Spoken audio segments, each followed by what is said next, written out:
Good morning everyone! Ako nga pala si Sharon Asra. Ang report ko ay part pa rin ng process control. Ito ang proportional plus reset control. Sa tingin nyo, ano ba ibig sabihin nito? Or saan ba nanggaling ang proportional plus reset control?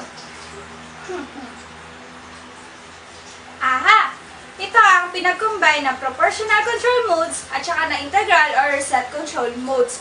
Kapag pinagsama mo sila, ang kakalabasan nun, proportional plus reset control. Nasa pinaka-topic naman, di ba? Ngayon, itatakil natin or i-recall natin kasi na-report na to last time kung ano ang ibig sabihin ng proportional control at saka ng reset control. Kung ano ang disadvantage niya sa isa't isa. Kapag pinagsama mo sila, ano ang magiging feedback or kung ano ang magiging result niya para dun sa kanyang sarili or sa iba't iba. Ito, didiscuss ko na ang pinagkaiba ng proportional at saka ng reset control modes. Ang proportional control modes, ito ay type ng linear feedback control system at more on complex than on and off control system. Pero, mas simple siya sa proportional integral variable. Ang reset control or integral control naman, it's not normally used by itself or hindi siya masyadong ginagamit ng siya lang. Kailangan niya na may kasamang ibang control kasi pag siya lang mag-isa, mabagal lang yung response niya sa mga error signal. Pero kapag dinadagdagan mo siya or sinasamahan mo siya ng ibang control, mas bumibilis yung pag-response niya sa mga error signal. Kaya mas advisable na may kasama siya para mas bumilis yung response niya sa mga error signal. Ayan! Tapos na natin i-define yung dalawang yon. Ngayon naman, alamin naman natin ang advantage at saka disadvantage ng dalawang to. Unahin na natin yung proportional control modes.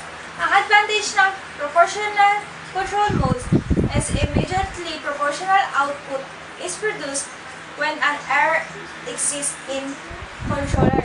Ibig sabihin nun, automatic na mag-produce ng output yung proportional kapag may error na mag-exist sa controller niya. Automatic na yun. Bali, pag may na-sensor siya, automatic na mag-produce yun or mag-output yun.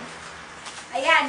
Tapos na tayo sa advantage. Disadvantage naman ng proportional control modes. Ang disadvantage niya is a residua after error exists between the measured variable and the set point for all, but in one set system condition lang. Ayan, dito naman tayo sa advantage ng integral or reset mode. Ang advantage niya, ang controller output niya ay continuously lang na nag-reposition para sa final control element unit para hanggang nag-reposition siya, nagre-reduce yung error niya hanggang sa mag-zero. Bale, ito yung pinakasagot sa disadvantage ng proportional control modes. Diba? Tugmang-tugma sila. Ang disadvantage naman nito ay ang controller output niya, hindi naman siya immediately direct sa final control elements para sa bagong position niya, para sa response niya sa mga error signal. Kailangan niya ng allotted time para ma-reposition yung sarili niya para sa final control elements. Ngayon naman, papakita ko sa inyo yung diagram niya. Yung sa response ng proportional plus reset control. Makikita natin dito yung error niya, yung proportional only, yung reset only, at saka yung pinagsama ng dalawa. Yung proportional at saka ng proportional plus reset output niya. Tapos, ito, bibigyan ako ng example. Nasa handles dito. Yung paano umiikot yung sa heater at saka paano lumabas yung hot water yung gagaling sa may steamer. Ikot at iikot lang din siya. Ito siya. Ito yung pinaka-diagram niya.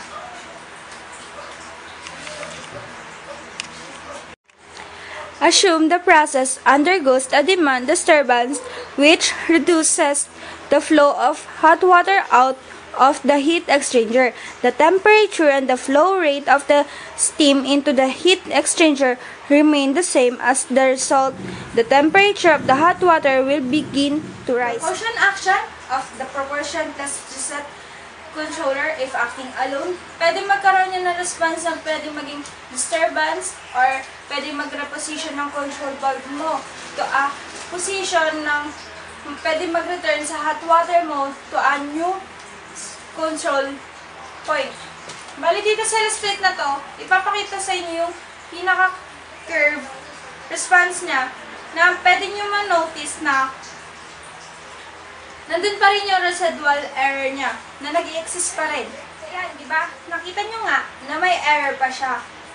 Ayun, by adding the reset action sa proportional action mo, makikita nyo na magkakaroon ng malaking adjustment doon. Kasi yung controller mo, mag-output siya, mag-produce siya ng malaking output para sa signal error mo. Bali yung control valve mo, magkakaroon ng malaking adjustment para yung sa process niya, babalik ulit sa sa may set point mo more quickly. At saka yung additionally niya, di ba, yung reset action mo, siya yung nag-i-eliminate ng mga errors mo.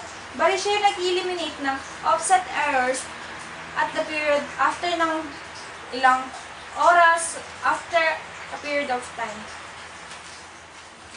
Ayan. Okay na eh. Bumabalik na siya sa set point na dati. Kaso, may inherent disadvantage pala to.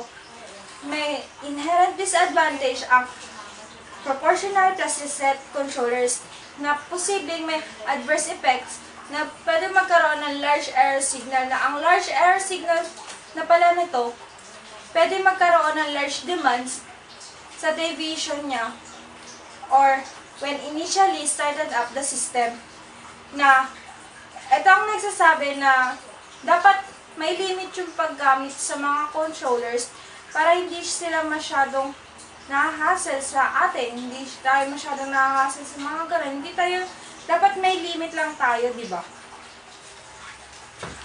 Ito, last na to Last na to, nagpahabol na lang.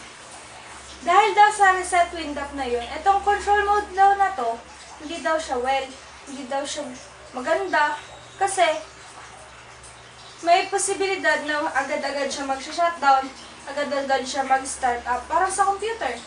Bigla-bigla na lang siya mag-shutdown, mag-start up, na hindi natin alam kung bakit. Kasi magkakaroon na masyadong natin siya nagkamit sa limitation niya, di ba?